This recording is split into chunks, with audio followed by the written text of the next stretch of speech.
Hey everybody, Justin here with From Zero to Studio, and today we're talking about something that could seriously level up your singing game in the studio. Vocal health and the importance of vocal care techniques before your session. Not only will proper vocal care make you better at your instrument, your voice, it'll also help you to keep that instrument working correctly for the rest of your life. Let's discuss.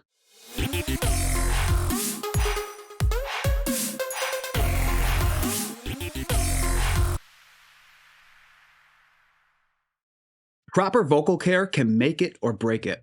As someone who's recorded many different singers over the years, I cannot count the number of times that a singer has said, "I don't need warm-ups," or "I don't do warm-ups," or "singing through the song will warm me up."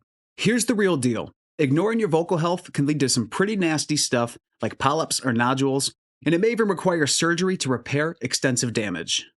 Let's break it down. Vocal warm-ups are like the stretches an Olympic runner does before an event. And I've never heard of the cool Olympian who says, "Oh, I don't stretch before my runs," because that would just be a recipe for disaster. But when you're preparing for a recording session, you are preparing for a marathon. You might be entering a session of 4 or more hours of singing, maybe multiple days in a row. So it's important that your voice, body, and mindset are all in prime operating condition. Just like a marathon runner takes on a strict training routine for months leading up to the event, you too should be taking the necessary steps to prepare yourself for the session.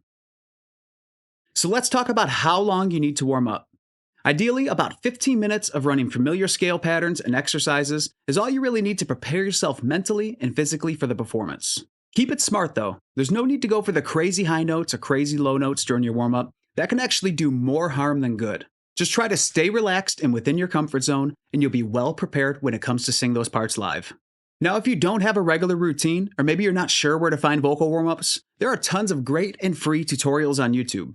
I would check out Arcenaux's channel, and I'll drop a link to that in the video description.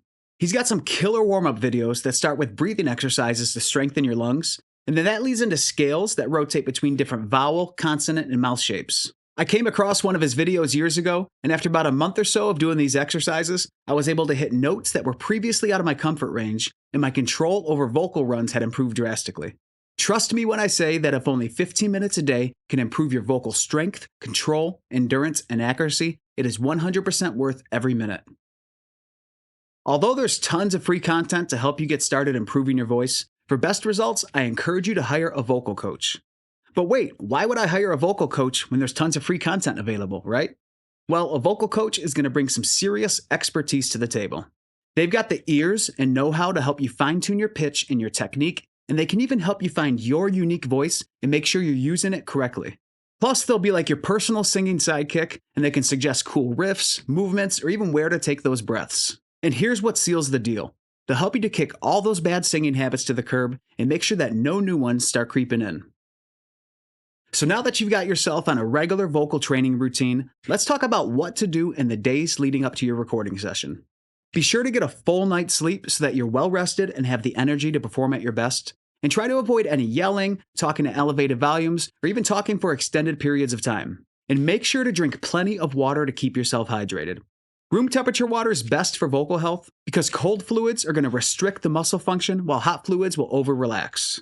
Also, try to avoid foods containing caffeine, dairy, alcohol, spicy foods, or even acidic foods. These can cause things like acid reflux, dehydration, and excess mucus, and none of that sounds good when you're trying to perform at your best.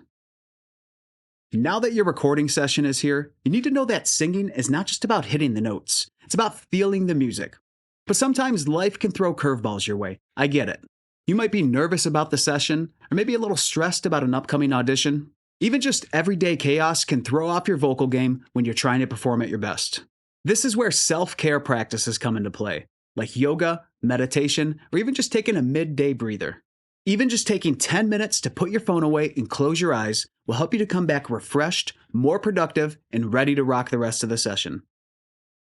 Now, as you're working on improving your vocal recordings, I want to offer you my full in-depth guide. It's absolutely free, and it's called 5 Steps to Get Pro-Sounding Vocals in Your Home Studio. This guide covers everything from recording in a home environment to your microphone technique and getting the best vocal takes, and it even offers tips on comping and editing your vocal recordings.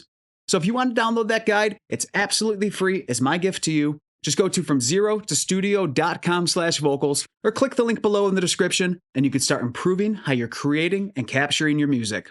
But that's all I've got for you today. Thank you so much for watching and subscribing. I'll see you on another video soon.